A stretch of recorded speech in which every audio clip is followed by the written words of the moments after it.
Breaking news! Panasonic has leaked the new S9 compact, sexy, full-frame camera. It's small and it's also super inexpensive. So it's gonna excite a lot of people. We have pictures, specs, price, release date, literally everything about this camera. I'm gonna show it to you right now. This video is not sponsored, so we'll get right into it. But if you are shopping for something, you could use our affiliate link here that helps us support this channel, that helps us support unbiased reviews. And Adorama does sponsor other videos, and we love them. They're a great place to shop. Also, I want to thank LRumors.com and Andrea Pizzini on YouTube. He brings you these rumors, so you could subscribe to his YouTube channel and get the information even sooner. But I'm going to give you my own unique take on it. These pictures are coming via him because people sent him leaked stuff. This looks like a press photo to me, but it's an actual photo of the new S9. And you can see it's really compact. There's no viewfinder on it. It has a flip forward screen. And the lens there is new too. It's a 26mm f8 that I'll talk about in just a little bit. And look at that nice leather wrap in red.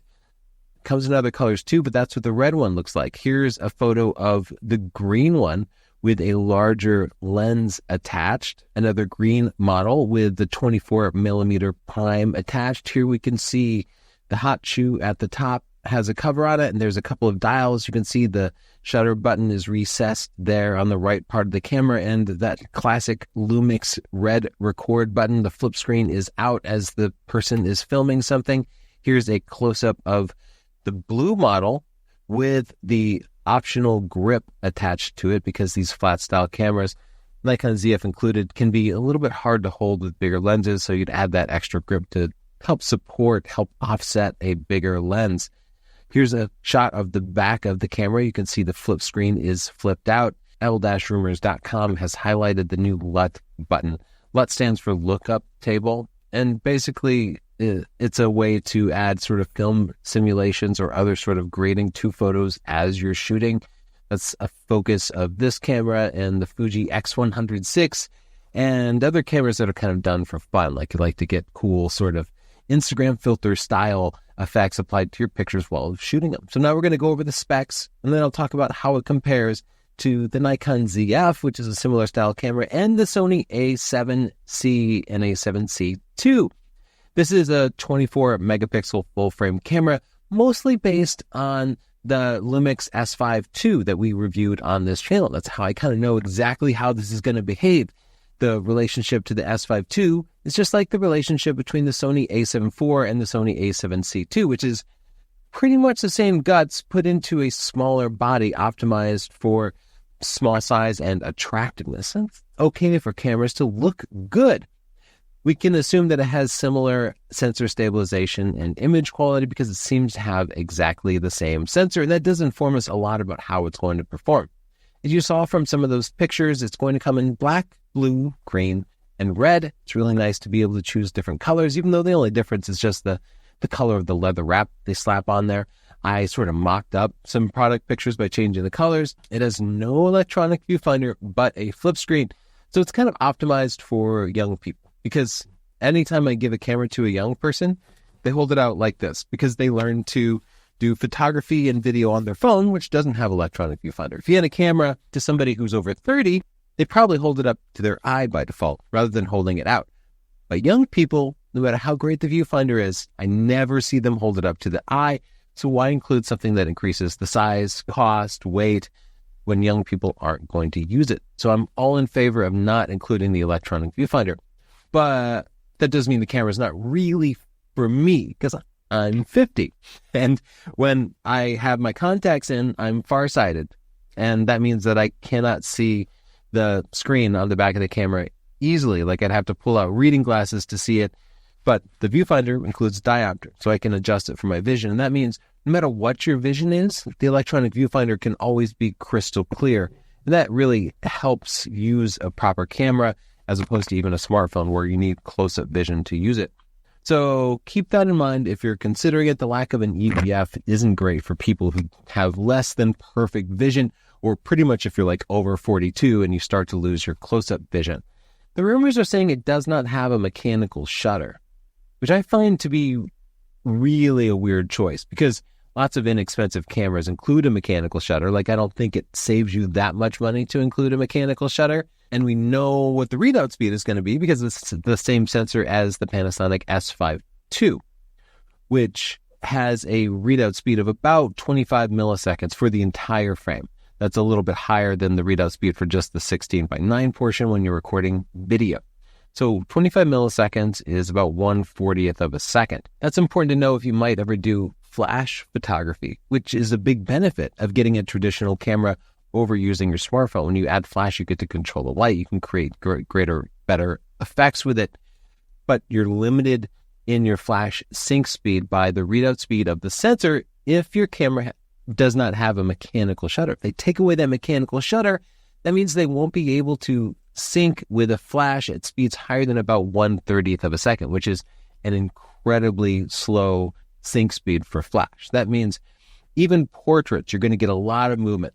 Essentially, if they did not include a mechanical shutter, it's going to be almost useless with flash photography for living subjects. You could do still subjects, but not living subjects. Though, in theory, you could use high-speed sync at higher speeds and still get results. We do plan to test this camera, so subscribe, and we'll make sure that flash works acceptably. It could also be that Panasonic included the shoe at the top so for people to put a shotgun mic or something in. Maybe they didn't intend it for flash. Or maybe the rumors are wrong and it does include a mechanical shutter. I'm leaning towards believing that it has a mechanical shutter because the readout speed on the sensor isn't really enough to include only electronic shutter. Even things like sports would probably get screwed up using a electronic shutter with that readout speed.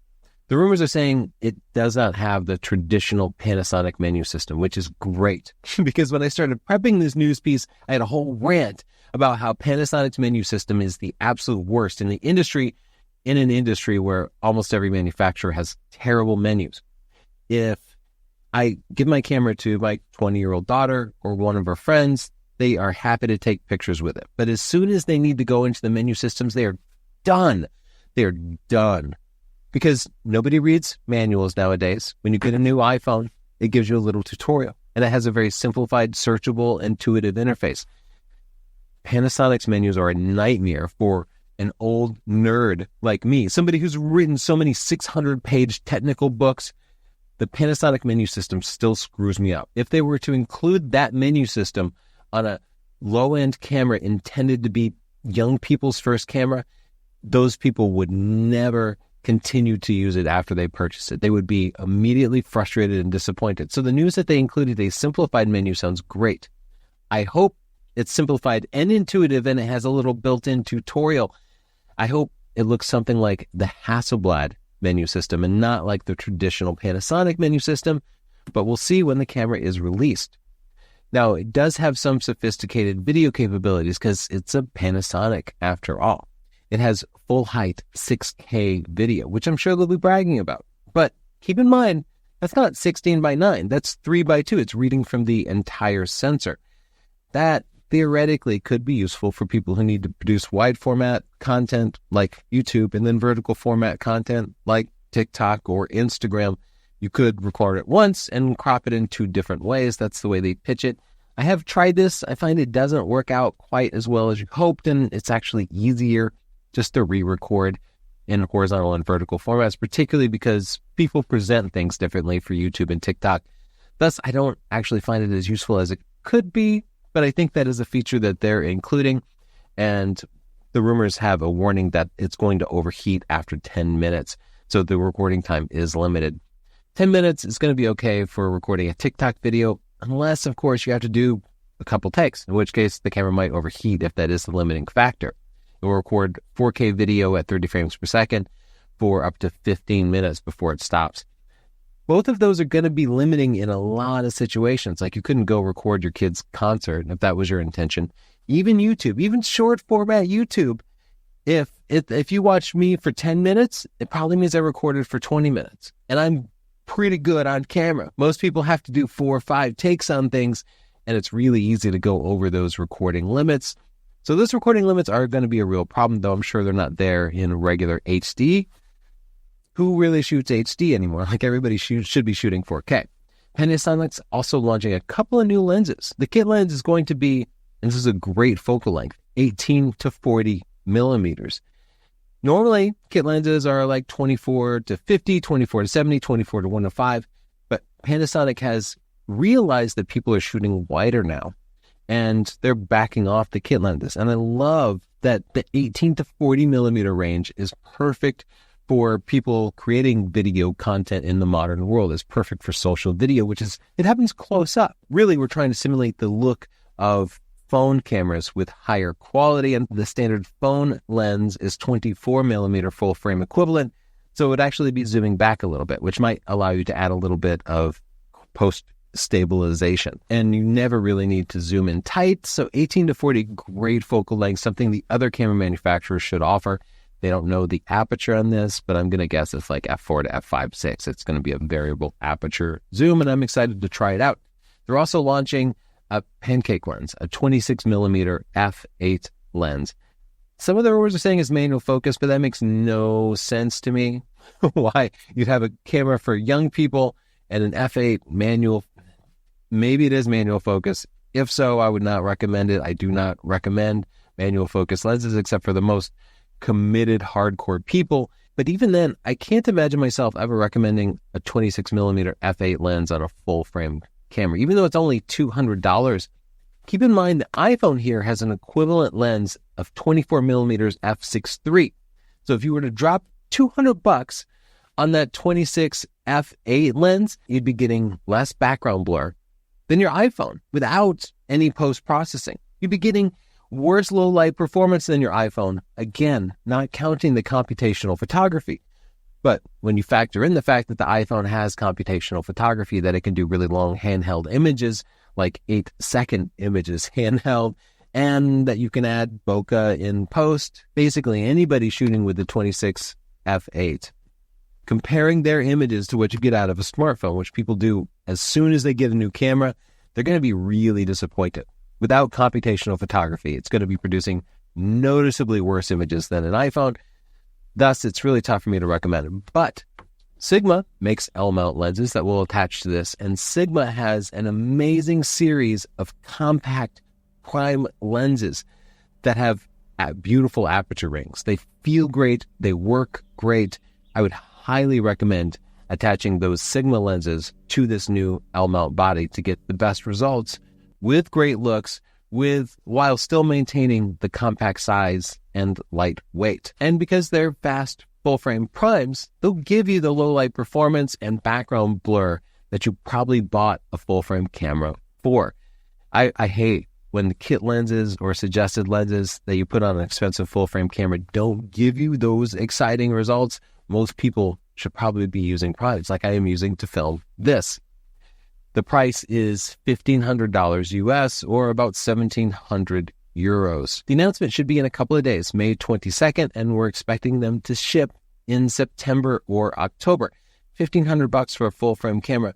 That's a really good price. That's an aggressive price. And I want to compare it to a couple of competitive cameras. First, let's look at the Sony A7C, which I think is the most popular compact full frame camera. And when I do side by side by lining up the usable part of the 35 millimeter sensor, we can see the S9 is noticeably bigger. Part of this is probably the fact that the L-mount is significantly bigger than the Sony E-mount. Sony E-mount size is actually like closer to typical APS-C mount size. And that bigger mount makes everything larger.